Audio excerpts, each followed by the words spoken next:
If you are a softball or baseball player and you want more power, faster bat speed, and higher exit velocity, Swing Dynamics is the program for you. Rob Cruz has just released his Swing Dynamics Bat Speed Training Program. The system comes with 4 custom Pro Maple bats, online training videos, a mobile app, pregame, preseason, and off-season bat speed programs, and more. To learn more about Swing Dynamics, log on to www.complete.game. That's www.complete.game.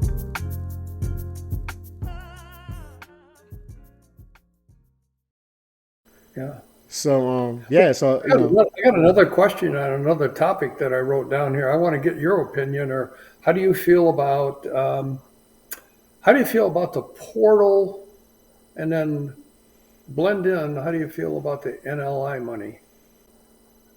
the NIL. I mix it up too sometimes. Name, image, and likeness. I mix it up too. So I'm all about, and I'm especially all about the empowerment of women as a gender, right? I'm all about that. When I did earlier in my softball life, I was the director of softball development for Nakona, the glove company out of Texas. Yeah. And part of my job was to identify different female athletes for glove endorsements and Nakona leather products endorsements. But I wanted to do it a little bit differently, because most times when you give a college player an endorsement, particularly a female, it doesn't look like what we want it to look like. At least it doesn't look like the way I wanted it to look like. Sometimes it's like, here, we're giving you $10,000 to go Christmas shopping only in our store for your family. And then we're gonna hire you to come do clinics and we'll pay you. Like, that's not an endorsement deal. You're giving me a job. I have to work. The endorsement deal means like I already worked. You're paying me. I was turning around here looking. I was going to go grab it. Right. Sarah's Nakona glove. Oh, she has one. Okay, yeah. Like I think every kid should have a Nakona glove at least once in their life. Oh, it's the best glove ever made. But you got to have a Nakona. Like you have to. Yeah. So anyway, and I was proud to work with them and help them to during a time of their transition. They were transitioning from accumulating more investments because the factory had burned down to the ground back then. I don't know if you remember when that happened. The glove factory burned to the ground. So some new investors came on board, and they brought me in to kind of help with the branding and spreading the word a little bit about the rebranding. Did a new logo. Yeah. So anyway, we got 3 pitchers actually, to help and the endorsement part of it. And so my goal was like, let's give them some freaking money. Anybody ever thought of that? Cash. Right? 1. Oh, yeah. 2, partner with them on glove sales. So every glove that gets sold, they get a percentage of the sales, which would give them an incentive to even push it more themselves. So it was just kind of looking at things differently back then. This was probably like 08, 09-ish, something like that. And I ended up, now fast forward to currently, when I look at women's basketball, right? When I look at women's high school basketball, AAU, girls AAU basketball, is a whole different culture. And it's for a lot of reasons, it's a different culture, but when I look at the culture of AAU women's basketball and how that feeds college basketball and women on the women's side, it's so much more of an interesting sport. It's so much more interesting to watch them because you get to know the players. They're good at promoting themselves. One of my softball players who plays AAU basketball, her AAU organization, they had to take financial literacy classes. They had to take personal branding courses. I mean, what? You're in 10th grade. You took a financial literacy course and a personal branding course, and that's pretty much every AAU team. Those kids are trained to know how to use social media to their advantage, create a personal brand for themselves, not through a school or university, for themselves. Right. So when you see different players in the WNBA or in college who are already millionaires from endorsements, And they have major brand deals, not with the glove companies and bat companies and cleat companies, with companies that everybody has to buy stuff. My grandmother's not buying a pair of cleats. My uncle's not buying a bat, but he needs car insurance. He needs a car. He drinks orange juice. Like, you know what I'm saying? Like, it's a different type of marketing that they're getting, and I kind of understand why softball doesn't. I kind of understand why, and let's go into that since you brought it up. And I think we have to do a better job of making softball more interesting, and it probably starts with like full transparency. Because a lot of the announcers, when you watch a college softball game, they will say error. They will say home run and say the player's name, but they'll say error by the third baseman. What? She doesn't have a name? Yeah, that's right. Don't want to hurt somebody's feelings. You don't want to hurt somebody's feelings. That's the problem with the whole sport. Everybody's, not everyone, because there are a few announcers that do call stuff out on TV. I've heard them, right? They will call out things, and there's some people who just like, did you not see what I just saw? Say it. Can we just be honest and real? People, companies, brands want to get behind realness and truth, not phony, fake facades. I'm personally sick of it. And that's where we are. It's the culture of our sport and the subculture of our sport that's hurting the girls' opportunities to make millions. These girls were making millions while they were in college. They were making more money than they were in college. Oh yeah, you're talking about the WNBA. So if we could even get an eighth of that, if we can get an eighth of that, we can't get. So softball can't get an eighth of that. Yeah, you gotta be kidding me. You gotta be kidding me. So that's where I'm at with it. I'm kind of upset about it in a lot of ways, and because we don't have anybody who's emerging as an interesting person to like and watch and follow. We need to know more about the girls and who they are and what do they like and what do they like to do and can they do other things. You got girls on South Carolina basketball who have rap careers. You have girls on LSU basketball that have modeling careers going on. Like, that's cool. Isn't that cool? That's cool. So my whole life isn't wrapped up in one sport. I have other things that I can do. I think that's pretty cool. Can we do that? Can we allow our kids? It seems like it's all about coaches and grown people. Well, it could be, Rob. The reason why we in softball don't seem to be able to get a professional league that can financially be viable, because we're probably going after the cleat manufacturer and the bat manufacturer when we need to open up our horizons a little bit. Yeah, but why would those companies want to get behind something that nobody watches? Right. And and the reason why no one watches it, I coached in it. It's professional travel ball. And the reason why nobody watches it is because it's not interesting. There's no subplots because everybody acts like everything is perfect. We want drama. We need stories. That's interesting. Oh, now I want to watch. Is that the girl? Is that the girl? Is that the girl? Oh, that's her. I like her. She's interesting. She's controversial. You need a rivalry. And I'm not saying that they have to be bad humans or anything like that. But even if they were bad humans, okay, don't cover it up. Because here's what comes with that. We know what comes with the money. Scrutiny. Judgment. Good and bad press.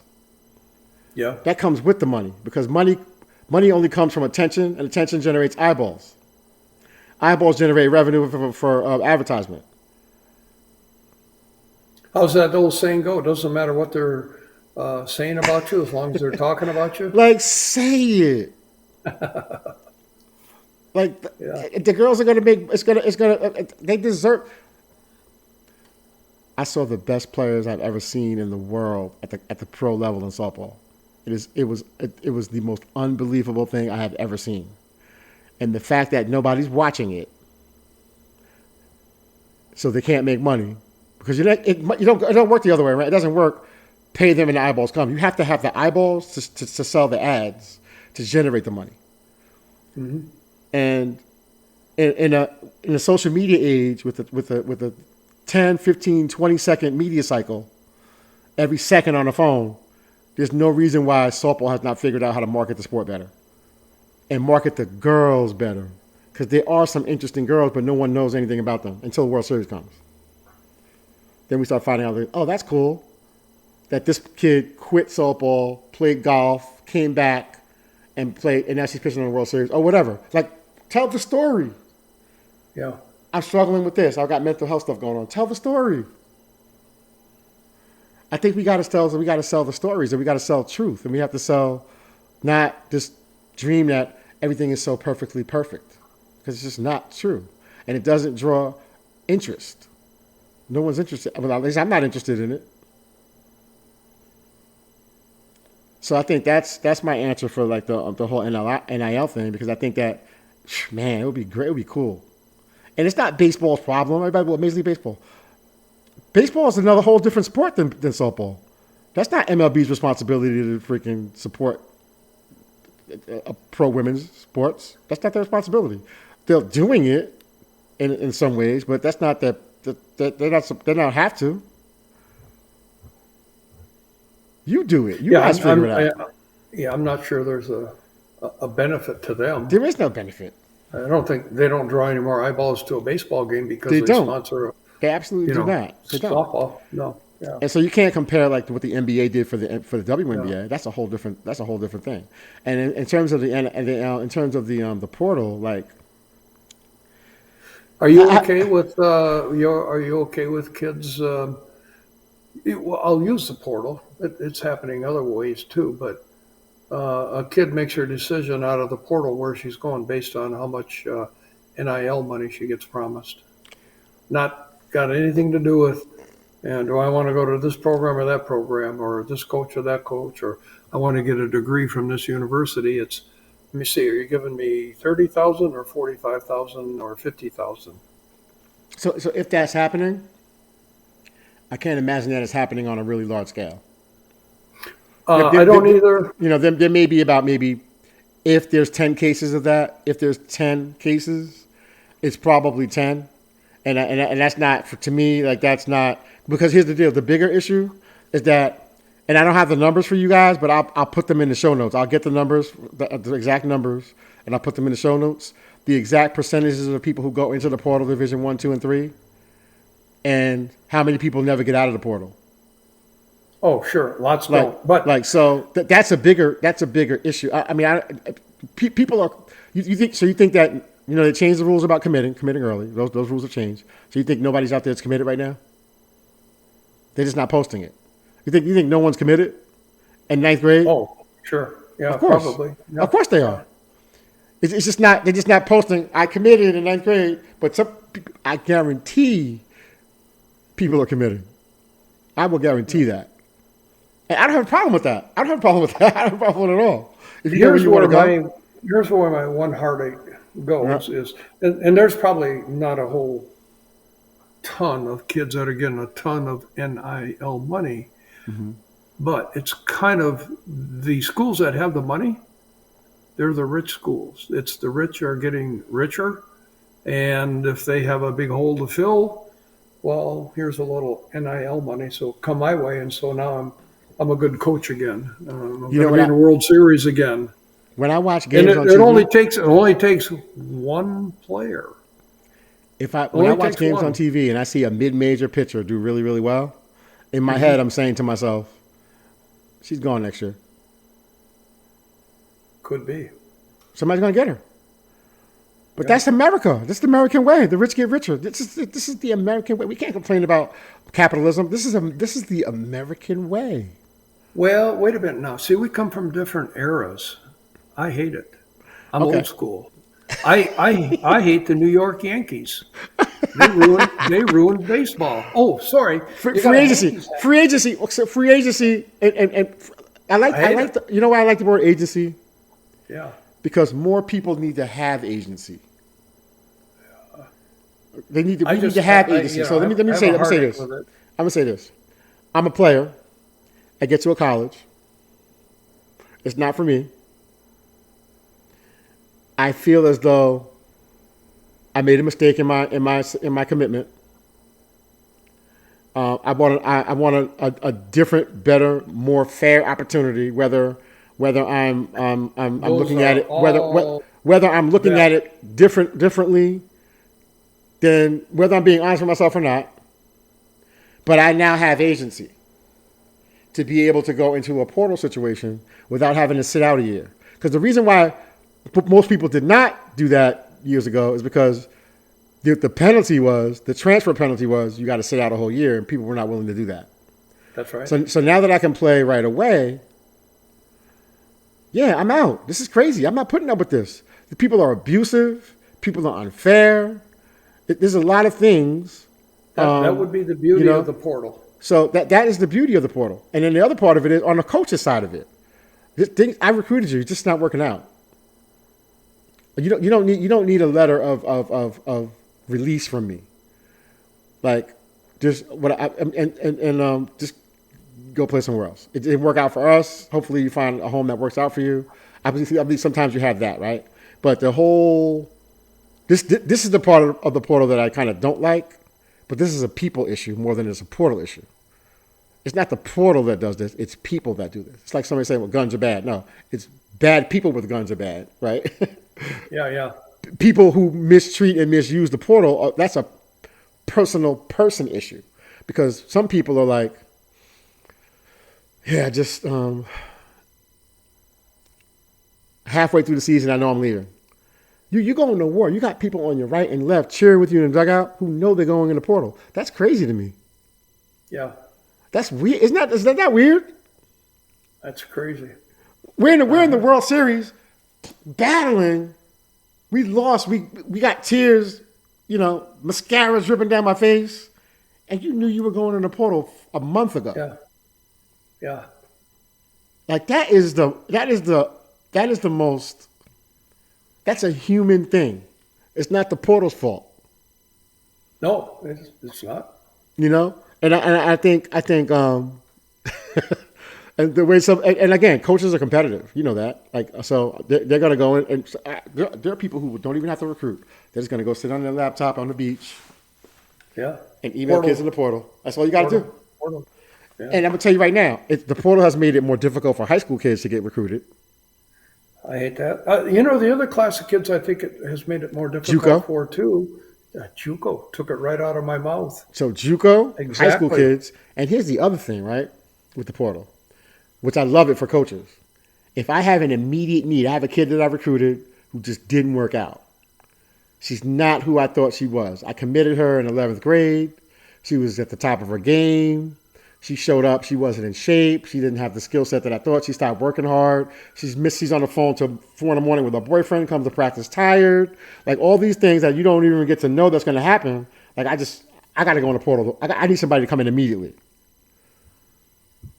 And I believe that it's worked out. And what I think that the portal has also done, it has also made it, there's a little more parity. We've seen mid-majors beat up on top 10 teams this year. Not beat up on them, but win. Compete. Because you got those kids on the that 12th, 13th, 14th player on a lot of major division ones who have maybe went down to a mid-major and put up some really pretty good numbers, So I think there's good and bad, but ultimately it's how people use it.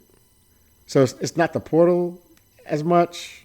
It's the people behind the portal and how they use it, I think, more than anything. But I think the rules surrounding the portal in terms of times and deadlines and, maybe there's a cap on how many people you can get out of the portal. Maybe I don't know.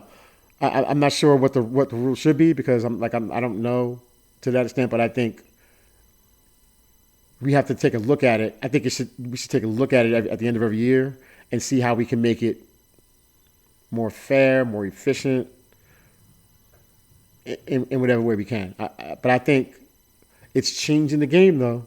It's changing. It has changed recruiting because now instead of me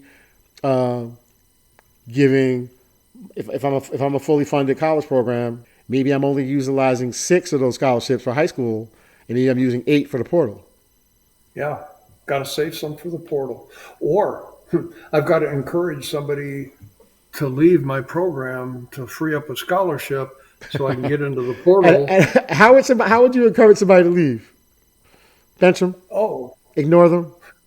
Bench well, them? Ignore them? I think if you're an integrant coach, you simply say, "Hey, young lady, I think you've worked hard, we've worked hard, but we don't see you getting on the ball field. Hardly ever. You're going to be a spot player like you were this year. That's what we see." And the kid either stays because they love the school and education, or they say, "Well, I'm finding another place." Mm-hmm. Mm-hmm. And I don't think there's anything wrong with that message. I don't either. From a coach, it's probably a good message. A lot of kids are probably sitting there, I use that word, fat, dumb, and happy, thinking, "Oh man, I'm going to get in next year. I'll be on the field." When you're not going to be on the field. Do we need a coaches portal? Do we need a coaches portal? Well, you know what, Rob? Well, you're leading me right into it. I got one here. It says, "What about all the coaching changes going on this year?" Yeah, and that's what that's why I said that. I want to talk about that a little bit. Yeah, well, good. You must have the same list I had. I mean, it's what's happening in the game. So now you ready for this? What are we talking? Just to go back to my point, what are we talking about? Are we talking about pro softball? Why are we not talking about pro softball? Boring. I'll say it. It's irrelevant. We're talking about what's relevant. Yeah. We're talking about things that we think about, things that we want to talk about, and we're talking about things that people want to hear about. The college game is... It's relevant. It's relevant. We're not going to sit here and talk about pro softball. People they'll cut the podcast off. And this is my whole point with regards to pro and things that softball has not done, that softball has failed at with regards to these women. The culture of the game has failed them in terms of them being able to make a living at being the best at something in the world. You're the best at something in the world, and you can't make a living. You can't really make a real living with it. Not in this country, you can't. No, not in America. No. That's a whole nother. No. We can go. That's a whole other podcast about America and how women are suppressed and oppressed. Like we can go through. We can do that another time. But so what I'm gonna say is this. I think there have been a lot of coaches jobs that opened up, and some of these coaches jobs that have opened up, you say to yourself, "What took them so long?"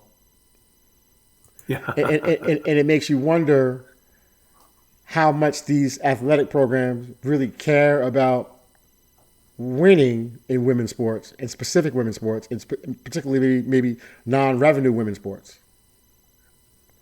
It's not going to get the attention of football or basketball or baseball. But the girls deserve. They're the revenue sports. But these girls have worked hard, mm-hmm. and they deserve to have a coach in place.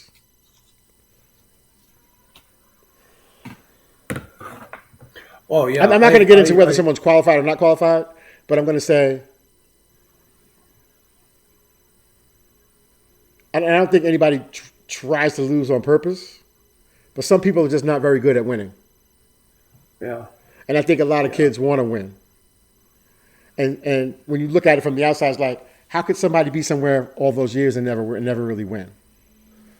It makes you wonder, and because why are they there? Because in any other profession, if you're not good at your job, you get fired, right? Well, why are you not firing people? If you're not good at your job, you're gone. In any other profession. Look, we gave you 20 years. Who gets 20 years to figure it out? Yeah. 15 years, 10 years. Who? Yeah. I can understand if you're a new coach and you got 4 or 5 years you need to kind of repopulate the program and get your recruits in there and change culture. That's different. But if you've been somewhere like a decade and you have been a consistent loser, that's crazy. Because that would not happen in men's sports. That would not happen in men's sports. I think what I see too often, and I'll pick on our sport, is, a coach either retires, quits, or gets terminated. Mm-hmm. And it takes the university 2 months or 3 months to name a new head coach. And of course, it happens at the end of May. All right. So you got a portal that's filling up with potential athletes that come to your school, but nobody there to text them or call them or contact them. Your major softball recruiting tournaments are going on, and you got nobody there. And you've got nobody to comfort the kids that are on your current roster, and they're wondering what is going on. You talk about putting a program and a new coach into peril. And you see that so often, and you're thinking, boy, if I were a coach, I would think twice about it. If I'm coming in, if I'm being asked near the end of July to take over a program when you fired your coach at the end of May, okay, that's telling me a story. You made valid points, and all those points you made were because you were apathetic to the kids, the players, Well, yeah, the employees, so to speak, right? Yeah, and I think yeah. that's how you know where an administration is. Like they got you want, because if you don't think of it as an AD, you got to have somebody in the ear who did think about it and say, "Hey, we might want to address these issues," because you got nobody to recruit, nobody to talk to the athletes that we currently have, nobody to manage the portal and people who might want to come. At least keep somebody on staff and as an interim, like an assistant, or appoint someone to that task. At least an interim something, right? Because you really care about that team and those players and the program. And it says a lot about kids that are coming in, and it says a lot about people who want to come in and get the job. Like, man, they waited this long. Wow, I can imagine what else they're slow to do. Yeah. Really. You're just showing them how your ineptitude as an administration and an organization. So I think those are all very good, very, very, very valid points. But I think that we're still seeing the portal. The portal is relatively new; it's still a baby, and we're seeing that. I think we're going to find out that the portal is going to be able to evolve and change over the years as we figure out how to make it work best. We saw some changes that have been made in year 2 of the portal, and we'll see what happens in year 3. Whatever the things they vote on, what are the concerns? What do you think? There was a rule change that we talked about last time with the crow hop, and I think we predicted what would happen in terms of what I think you talked about what would happen in the last podcast if this or that did or didn't happen with that rule with the crow hop and the pitchers not having to really hold the ground for a long time. Well, I'll tell you what, I when you bring that up, I haven't really thought about it too much, and I'm going through my slow-moving brain. I don't know. I could count on less than one hand the number of girls that I saw crow hopping this year in college. Okay. Now, I saw a lot of girls that had a high-energy leap, and there's a difference. And me personally, I'm all for leap and drag, it's called. Okay, I'm not for crow hopping. But I think and I don't know if I ever saw an umpire call crow hopping, and it's because I really did not see a lot of it. It makes me happy. Mm-hmm. I just don't. Yeah, I think it's I feel like abuse of the rules. I feel like it was a rule so that people don't have to worry about whether or not someone left the ground. Just pitch. Yeah. I think it's more like that for me. When I think about it, just go pitch. If you come off the ground, so what? If you don't, so what? Like, we're not going to stretch. We're not going to. Because I think international rules, right? I think it was international rules. You can leave the ground with the back foot. And that's where it came from, yeah. In the U.S., we weren't allowed to for so many years. Yeah. Yeah. So.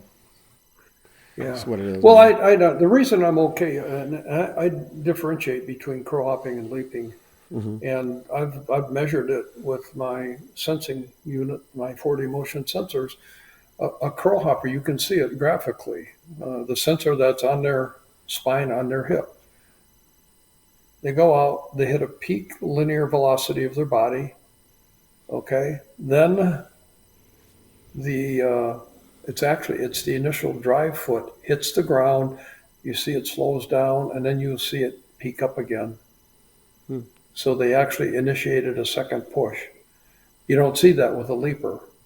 A leaper gets the one peak, and then it all goes down after that. So you can see it graphically, and I'm going to get up the energy one day to actually put that up on Instagram and show the difference. Now let me ask you this: when that leaper in demonstration number 2 that you talked about, when a person goes peak up straight up, right?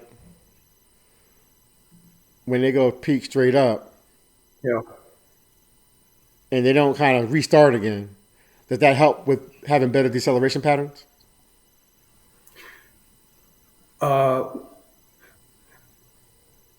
You have created, when that peak goes up, the higher the peak is, that's the faster that your body moved, linear speed. Yeah. Okay. That is the creation of energy. So that energy is available to transfer or decelerate. Now, you're going to have to strengthen your core and your legs and everything to be able to efficiently transfer that extra energy you created. Mm-hmm. So you got to.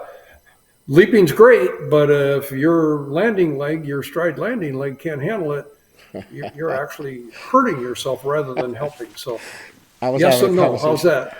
Okay, yeah. So and the reason why I'm asking is because I'm correlating it to hitting. I was having a conversation with I forgot who I was talking to, and we were talking about I remember who it was. So we were talking about professional baseball hitters, like MLB hitters versus minor league baseball hitters, right? So minor league baseball hitters, sometimes they move too fast in the earlier segments of the transitional sequence. Yeah. And then the power doesn't transition efficiently enough to the last 2 segments. Yeah.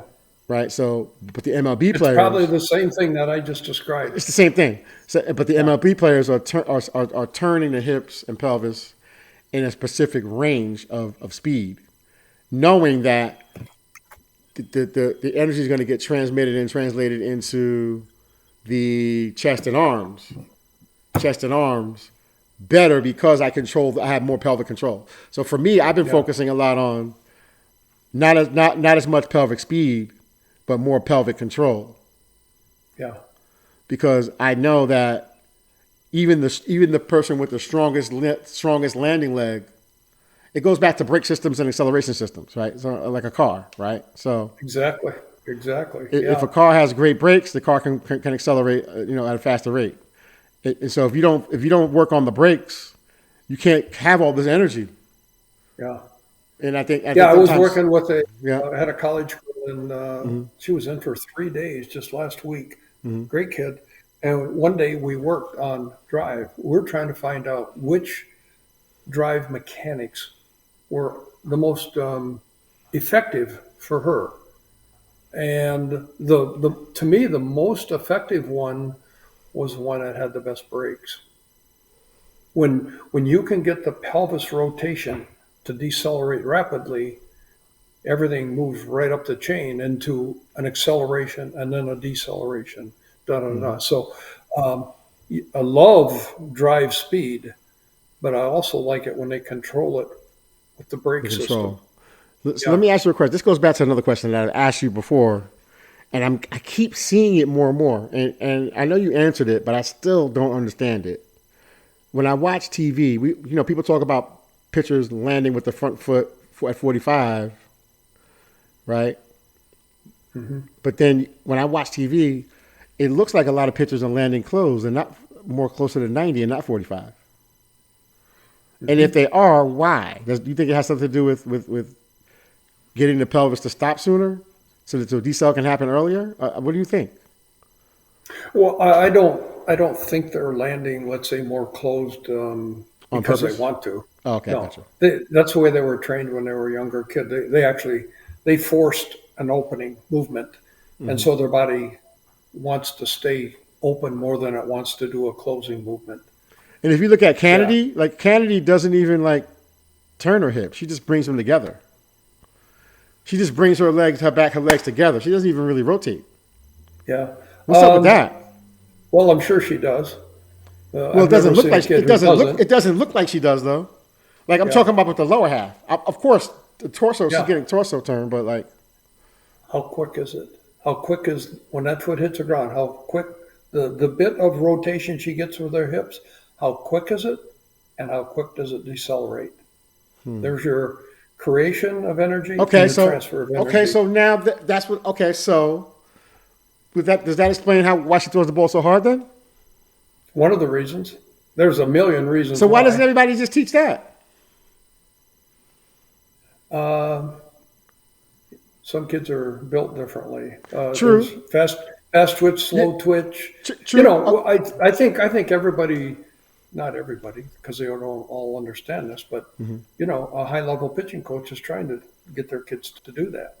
You know, but I don't know how you would know if they're accomplishing it if you didn't have a way to measure it. Yeah, and you know me, I'm going to be slapping 40 motion sensors on a kid all day long, and I'm going to know, did you decelerate faster or not? Or did you go faster off the mound or not? And then I can make an adjustment. I can find out what makes you tick or what's your preference. And, you know, that's it. Get them in their preference, and usually things accelerate faster and decelerate faster. So and a great strength and conditioning program would help it too. So I'm gonna say this. I have a theory about Pickens, right? Pickens from Tennessee. Yeah.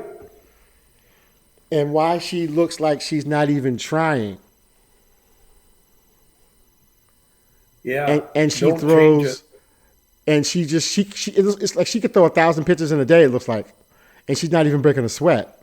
And she's in the low, almost mid 70s on some pitches. Mm-hmm. And my theory is she has a volleyball background. And all that jumping from volleyball, all those plyometrics that you get from jumping, translates into more fast twitch, better breaks, and more explosiveness in the pelvis. That's my theory. I think she's got another advantage I see is it's pretty. You can't teach us. When you have arms that are this long, you have the law of the lever. Okay. The law of the lever. That's what. Don't ever underestimate, the bend and the width. The law of the lever. It's she just puts it together so fluidly, man. It's incredible. Yeah. It's incredible to watch. I just like watching great movers move. Yeah. She's a really good mover. Yeah, the challenge of a pitching coach who's trying to coach Pickens, their biggest challenge is to not screw her up. You look at it, she's kind of got a little bit of a lean over, Mm-hmm. That's her. Don't screw with it. If you screw with it, it'll get worse instead of better. Mm-hmm. Just leave it alone. Yeah. Man. So all right. Yeah, all right, man. This was a really good talk. I might break this up into 2 parts. I don't know. Maybe I'll do part 1. Yeah, do part 1 on the pitches and stuff, and then we'll get into the passion stuff on the NIL and the portal and stuff. Okay. Yeah. It sounds good, man. I'm looking forward to talking to you again. Maybe I'll see you out there this summer in the softball streets. Hope so. You'll be good. Great talking again as always. All right. Always, man. See ya.